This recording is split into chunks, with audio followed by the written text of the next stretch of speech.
मंच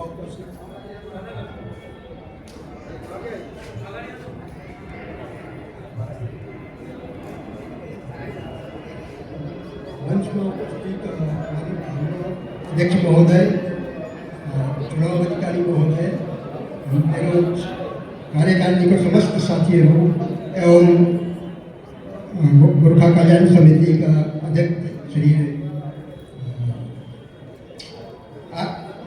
आरबी गुरुङज्यू और रमेशज्यू, साथ ही इस मंच में उपस्थित हुनुभएका समक्ष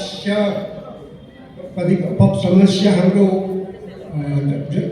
मानिसलाई म आफ्नो तर्फबाट हार्दिक अभिनन्दन और स्वागत गर्न चाहन्छु। विशेष आज हाम्रो त्रैवार्षिक नभनेर यो 5 वर्षमा हाम्रो समाजको चुनाव हुन गइरहेको छ र विगत 5 वर्षमा समाजको हितमा के कार्यहरू गर्यो त्यो हाम्रो महामन्त्री, कोषाध्यक्ष महोदय और अन्य वक्ताहरूले विस्तृत रूपमा बताइदिनु भयो र आफूले गरेको कार्य विषयमा आफैले बढी गर्नुपर्छ। मैले यो गरेँ भन्नुमा कुनै पनि उचित लाग्दैन मलाई, र पनि छोटकरीमा बताउन चाहन्छु। हाम्रो समाजको मुख्य उद्देश्य थियो हामीले गोर्खा समाजलाई ओबिसीको दर्जामा ल्याउनको लागि। त्यस कार्यको लागि हामीले विगत 9-10 वर्षदेखि प्रयास गरिरहेका छौँ। यस कार्यमा हाम्रो मूल रूपले सहयोग गर्नेहरू, मूल रूपमा जो प्रस्ताव हामीले ओबिसी कार्यालयमा प्रस्तुत गऱ्यौँ त्यस कार्यलाई सम्पन्न गर्नुमा हाम्रो अध्यक्ष महोदय, हाम्रो शिवी थापाज्यू अहिले यहाँ हुनुहुन्न, उहाँ पहाडमा उपस्थित हुनुभएको छ।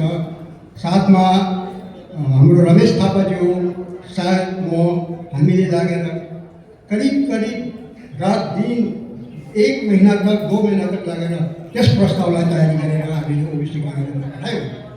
त्यस पश्चात अलिकति अफसोस पनि हुन्छ, अहिले वर्तमान समयमा हामीले आफ्नो तर्फबाट प्रयास गरिरहेका छौँ, तर ओबिसी प्राप्त गर्नु एउटा उद्देश्य हो, तर यस उद्देश्यलाई कुछ म विशेष रूपले आरोप त लगाउन चाहन्छु, तर यसलाई एउटा आफ्नो कुछ निजी स्वार्थको रूपमा काम गर्न थालिसकेको छ।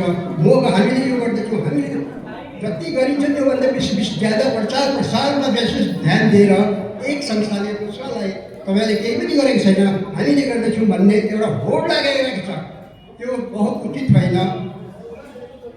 अगर गोर्खा समाजलाई ओबिसीको दर्जा दिलाउनुको लागि हामीले गरेको प्रयासलाई अगर सहयोग गर्नु चाहन्छ भने हामी बहुत हृदयले उनीहरूको आभार व्यक्त गर्न चाहन्छौँ। तर सिर्फ हाम्रो कमी निकालेर निचा देखाउने कुनै यस्तो प्रकारको टिप्पणी वाट्सएपमा गरेर त्यो उचित होइन। त्यो आफूलाई आफ्नो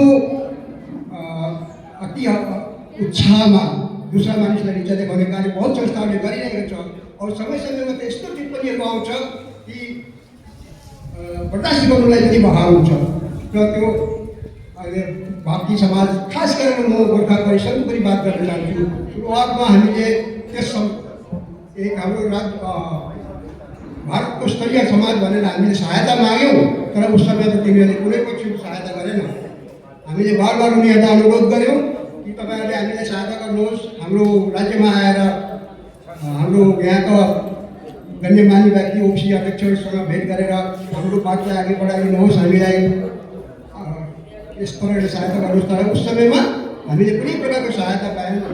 तर वर्तमानमा जब प्रगति निकै आगे पुगिसकेको छ, काफी मतलब जो हाम्रो समाज, हाम्रो ओबिसीको माग छ त्यसलाई काफी स्तरमा अघि बढिसकेको छ, र त्यस समयमा मलाई लाग्छ कि यसमा जति पनि उनीहरूको प्रयास छ, म सब प्रयासलाई सराहना गर्न चाहन्छु। म यो भन्दिनँ कि सबै संस्थाहरूले त्यो प्रकारको काम गरिरहेको छ। बहुत सारा संस्थाहरू यस्तो छ जसले आफ्नो बहुत दिलो जान लगाएर यसमा काम गरिरहेको भएको छ र उनीहरूलाई म धन्यवाद दिन चाहन्छु। तर कुछ बिचमा भन्छ नि कहीँ ब्ल्याक सिप पनि हुन्छ, त ब्ल्याक सिपलाई पनि देखा परेको छ। उनीहरूले आफ्नो जुन जुन प्रकारको कृत्य गरिरहेको छ त्यस कृत्यलाई रोक्न चाहन्छ, रोक्नुपर्छ। अनावश्यक टिप्पणीहरू जुन प्रकारले गरिँदैछ त्यो हामी बर्दाश्त गर्न छैनौँ। यो छ हाम्रो दोस्रो कुरो। एक यस्तो मुद्दा बनाएर राखेको छ, ओबिसी आयोगबाट एउटा पत्र आयो कि हाम्रो गोर्खाको जनगणनामा गर्दा शून्य भयो। त्यो कुनै विशेष बडा मुद्दा होइन। त्यस मुद्दालाई टिपेर शून्य शून्य शून्य शून्यको यति साह्रो हावा बनाइदिएको छ कि शून्य हाम्रो यहाँ अस्तित्व नै छैन। हाम्रो अस्तित्व छ शून्य। सिर्फ जनगणनामा कुनै भ्रमक कारणले गर्दाखेरि, कुनै विशेष सर्वे नभएको कारणले गर्दाखेरि शून्य आएको हो। त्यो हाम्रो लागि कुनै विशेष मुद्दा होइन। हामी यहाँ छौँ भनेर हामी प्रेजेन्ट छौँ, हामी उत्तर प्रदेश सरकारमा छौँ, हाम्रो यहाँ अस्तित्व छ। हामीले आफैले हाम्रो अस्तित्व मिटाउने काम गरिरहेका छौँ। हामी भन्छौँ हामी शून्य छौँ, हामी शून्य छौँ। भारतीय गोर्खा समाजले गर्दा शून्य आयो। अरे भारतीय गोर्खा समाजले हात बढायो, आफ्नो समय दियो, काम गर्यो, त्यसले गर्दा पत्ता लाग्यो कि भाइ रिपोर्टमा शून्य आयो भनेर। त्यस शून्यलाई यति साह्रो हावा तपाईँहरूले नबनाउनुहोस्, कुनै पनि संस्थाले नबनाउनुहोस्। गर्नुहोस्, काम गर्नुहोस्, सहायता गर्नुहोस्, मद्दत गर्नुहोस्। श्रेय भाइ हामीले गरेको श्रेयले कुनै कुरो छैन। समाजको भलाइको काम गरेपछि काम गरेर बेसीले भुलिदेऊ, त्यो हुन्छ असली कर्तव्य। र विषयवस्तुबाट अलिकति फरक साह्रै छु र यो पनि भन्नु जरुरी थियो। जब हामीले गोर्खा समाजले ओबिसीको कार्यालयमा हाम्रो आवेदन प्रस्तुत गर्यो, त्यस समयमा बहुत सारा टिप्पणीहरू उहाँबाट आयो। बहुत सारा उनीहरूले कमियाँ निकाल्यो। तपाईँहरूको हिस्ट्री बताउनुहोस्, तपाईँहरूको यो बताउनुहोस्। त्यस समयमा हामीले हाम्रो अध्यक्षज्यू रमेशज्यू और हामी साथीहरूले बसेर रातभर बसेर कहाँ कहाँदेखि गोर्खाको हिस्ट्रीहरू निकालेर, महाभारतदेखि कालदेखिको लिएर अहिलेसम्मको हिस्ट्रीहरू निकालेर हामीले बनाएर सब्मिट गऱ्यौँ। हामीले बहुत उसको सराहना पनि गऱ्यौँ। र देखो यो सरकारी काम हो, सरकारी काममा समय लाग्छ, सबैले बुझ्नुपर्छ। कुनै कुरो थालमा पस्केर दिएर पाइँदैन। त्यसले गर्दाखेरि मेरो सबै संस्थाहरूसँग अनुरोध गर्न चाहन्छु कि यस मुद्दालाई विशेष हावा नदिएर तपाईँले आफ्नो कर्तव्य गर्नुहोस्। कर्तव्यको सराहना जान्छ। कर्तव्य गरेपछि त्यसको फल पाउनु पनि हामीले पाउँछौँ। र आज फेरि पनि म यही भन्न चाहन्छु कि एक दुसरालाई नीचा देखाएर आफूलाई अघि बढाउने कोसिस गर्नुहोस्। बढाउनुपर्छ, काम गरेर बढाउनुपर्छ, कर्तव्य गरेर बढाउनुपर्छ। जस्तै पनि यो काममा सहायता दिइरहेको छ, जुन संस्थाले हाम्रो लखनऊदेखि बाहिरको संस्थाले त्यसमा बहुत सहायता गरिरहेका छन्, उनीहरू सबैलाई म धन्यवाद दिन चाहन्छु। र विशेष गरेर यो पनि भन्न चाहन्छु कि गरेको कार्यलाई आफैले बताउनुभन्दा बेसी हाम्रो दूसराहरूलाई स्मरण गर्नुपर्नेछ कि कसले के कार्य गर्दैछ, कसको कार्यशैली, कार्यक्षमता कति छ। हाम्रो समाजमा हामीलाई हाम्रो भारतीय गोर्खा सेवा समाज नेपाली त्यसले गर्दा समाजको प्रगतिलाई, समाजको अच्छा वस्तुलाई बताउनको लागि समाजमा हर किसिमको व्यक्तित्वहरूको जरुरत छ। कोही व्यक्ति सङ्गठन गर्नुमा बहुत मजबुत हुन्छ। सङ्गठनले यति राम्रो सङ्गठन गर्छ। यसका म हाम्रो संयोजक महोदय श्री शङ्कर घतानीज्यूलाई भुरी प्रशंसा गर्न चाहन्छु। किनभने जब जहिलेदेखि शङ्कर घतानीज्यूले भारतीय गोर्खा सेवा समाजमा सङ्गठन मन्त्रीको कार्यभार सम्हाल्नुभयो, संयोजकको कार्यभार सम्हाल्नुभयो, त्यसपछि हाम्रो सदस्यतामा चौतर्फा वृद्धि हुन गएको छ। और उहाँले आफ्नो परिवारलाई समय नदिएर पनि संस्थालाई, यति साह्रो संस्थालाई विषयमा सर्जेर संस्थालाई विषयमा काम गर्नुभएको छ। त्यसले गर्दा म धन्यवादको पात्र हुनुहुन्छ। साथै हाम्रो कोषाध्यक्ष महोदयले जुन कार्य गर्नुभएको छ त्यो 5 सालको कार्यकालमा सबैभन्दा उल्लेखनीय और अच्छा कार्य बताउन सकिन्छ। किनभने संस्थानको कोषलाई बढाएर और सबैभन्दा विशेष कुरो कोषलाई बढाएर मात्र होइन, संस्थाको लेखाजोखा, हिसाब किताब जुन प्रकारले उहाँले मेन्टेन गर्नुभएको छ वो आज जस्तो एउटा हाम्रो समाजमा एउटा इतिहास बनेर गएको छ।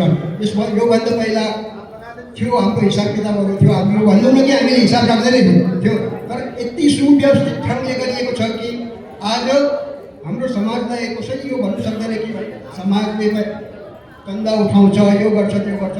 हाम्रोमा एक एक पैसाको हिसाब छ, एक एक पैसाको हामी हिसाब दिन सक्छौँ। त्यसले गर्दाखेरि यो सबैभन्दा ठुलो कुरो हो।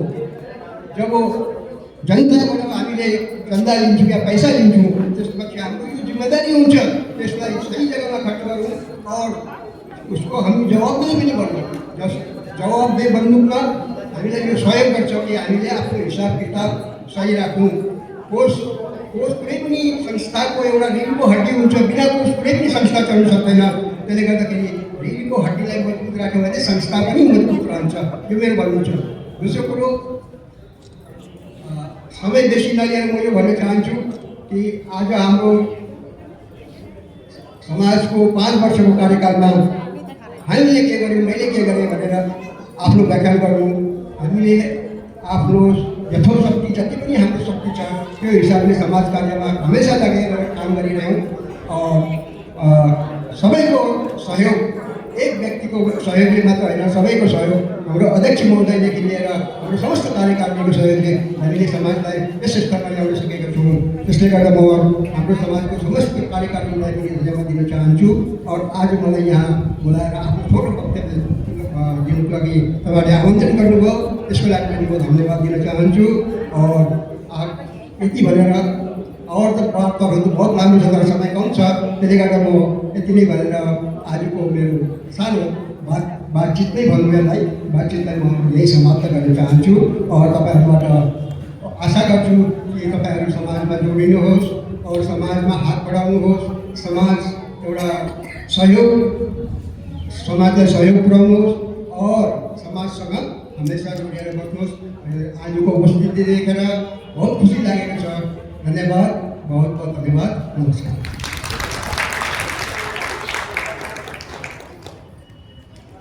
धन्यवाद हाम्रो उपाध्यक्ष श्री एनपी छेत्रीज्यू, उहाँले पनि हजुरलाई आफ्नो समाजको बारेमा बताउनुभयो र मैले पनि लगभग करिब 20 वर्षदेखि उहाँलाई समाजमा जुडिरहेको र कार्य गरिरहेको देखेको छु।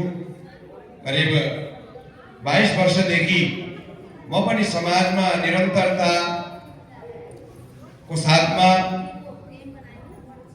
कार्य गरिरहेको छु र कार्यक्रमलाई फेरि पनि अगाडि बढाउँदै म हाम्रो समाजको पदाधिकारी श्री शरद जीसँग अनुरोध गर्दछु कि आफ्ना 2 शब्द यहाँ राखिदिनुको निम्ति जहाँ कहीँ पनि उपस्थित हुनुहुन्छ शरद सिंहजी यहाँ आएर आफ्ना 2 शब्दहरू राखिदिनु न म विनम्र अनुरोध गर्दछु। शरद।